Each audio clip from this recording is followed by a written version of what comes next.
Hi everybody, it's great to be back here. It's Friday, Parashat Chukat. It happens to be my anniversary portion. I always feel a very special connection to this week's portion. This week's portion opens up with, again, the red heifer and dealing with the uncleanliness to the dead. And it goes on to the passing of Miriam, the passing of Aaron, the high priest. And then we are also introduced to the first battle. This is the book of Numbers. Towards the end of this week's portion already is beginning the atmosphere of capturing the land of Israel, returning, going to the land of Israel, and being able, beginning the battles that were necessary to capture the land. And the first battle is Sichon and Og, these two great kings of great might. And we see something interesting in that the Torah says in chapter 21, verse 34, Vayomer Hashem el Moshe al tira oto. God says to Moshe, don't fear him. Ki biyadcha natatio, because I've given him into your hands. Et kol amo, his whole nation, his whole land. Vasita lo kasher asita leSichon. You will do to him as you do to Sichon, the king of the Amorites. So we see here something interesting regarding Og, that God had to give Moshe Rabbeinu a special chizuk, a special assurance that he's going to win this battle as well, just as he won the battle with Sichon.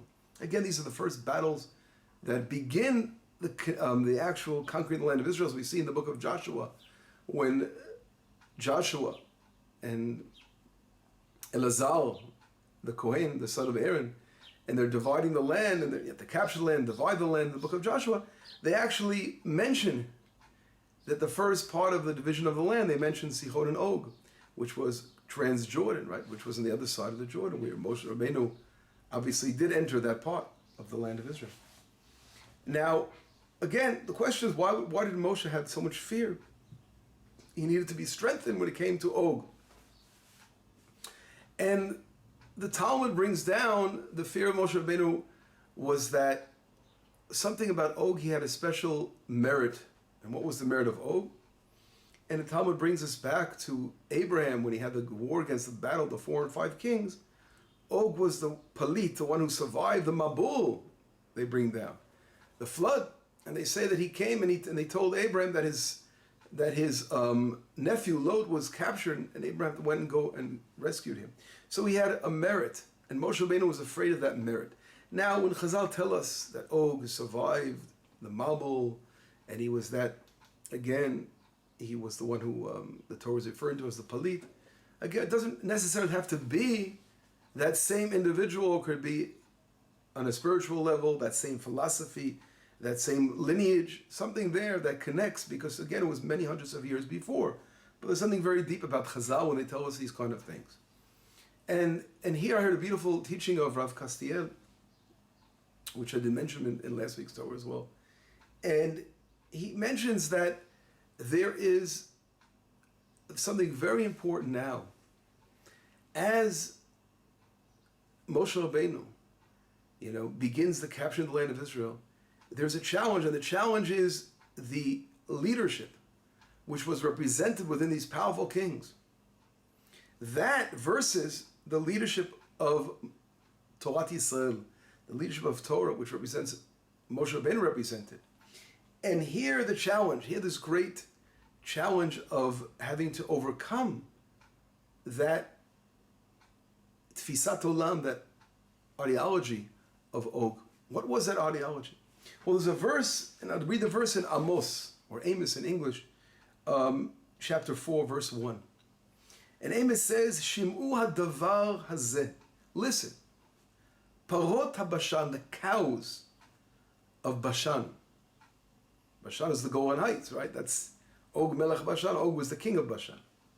And he's calling these cows of Bashan. Who are these cows of Bashan? Asher behar Shomoron, ha'oshkot dalim. And they are taking advantage of the poor and literally breaking harotzetzot avyonim, causing, again, terrible suffering for the poor over here. Ha'omrot ladonehem, they're telling their husbands, Havia v'nishteh, bring bring us and we'll have food, we'll have drink, we'll have a party. And the Radak of David Kimchi, one of the Rishonim, explained what this verse means. And he says, Bashan hu makom mir'eh. Bashan was a place of great pasture land. Shamein, very fat, good land. V'abehemot ha'ro'ot bo shmeinot v'tovot. And the animals that were able to graze there were very, very healthy animals and very, very fat, healthy animals. V'dima nishei melachim, and the verse in Amos compares these women of kings and princes, these great princes and these great kings, these ministers, to these cows of the Bashan, as these women, he's saying, were very, very hedonistic and very beautiful and looking to fatten themselves with all kinds of good things in this world. So if we look in the verse of Amos, we see that this ideology of Bashan represents the fact, the materialism in the world.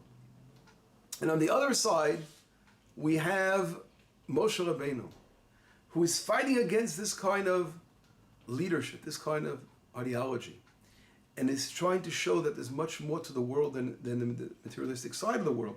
And this we see in a beautiful Talmud of Pesach, which I'll bring down here as well. The Talmud says in Midah 24, it says like this. It brings a story of Abba Shaul. Abba Shaul, he says, Kovel Meitim Hayiti. He was someone who's involved in the Cheva Kadisha, in burying the dead. Again, also have a very deep understanding that he was deeply invested in this kind of learning about the dead, because we'll see in a moment what the story is. Pamachat ratzti achal tzvi. And one time I was running after a deer. V'nichnasti bekuliyat shel meit. And he ran inside this bone, which was the thigh bone of a dead person. V'ratzti acharav shalosh parsot. He ran like 3 kilometers after this deer inside this bone. Utzvi lo igati, but he never made it to the deer. V'kuliyat lo kalta, and this thigh bone never ended. And when he came back, he was told this was the thigh bone of Og, the king of Bashan. And obviously this is not to be meant to take literally, you have to understand the meaning. The Maharal of Prague explains that the tzvi represents purity. And here, Abba Shaul, he's describing a conflict. He is running after this purity. And he's running after the deer, which represents that purity. And on the other hand, it's inside, trapped within this bone of Og Melech HaBashan, his thigh bone, which is a really strong foundation of a bone. And the deer represents purity because a deer is a very gentle animal. It barely touches the ground, it just floats. Something very spiritual, very, very pure. And the bone of Og is this opposite, representing this, again, the uncleanliness, the tumah, the death. And Abba Shaul is showing the challenge of overcoming the Og philosophy. Og literally means, the word uga in Hebrew is a cake.